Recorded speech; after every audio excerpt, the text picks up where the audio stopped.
Þetta er verkefni 4 á blaðsíðu C7.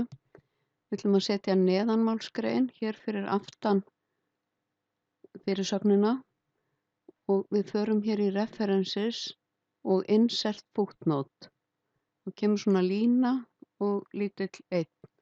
Ég ýti á dálklykil og skrifa textann og hann kemur hér og ég ýti á dálklykil hér en ég vil láta þetta standast á þannig að flýtiskipun fyrir hangandi indrátt er Ctrl og T á lyklaborðinu.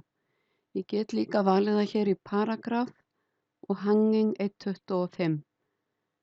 Þannig að hér kemur neðanmálsgrein. Þið staðsetjið ykkur alltaf fyrir aftan orðið sem vísar í neðanmálsgreinina og ef þið viljið eyða út neðanmálsgrein þá þurfið að taka þetta litla tákn í burtu og ýta á delete til að eyða því. Þá hverfur neðanmálsgreinin. En ég ætla að vista.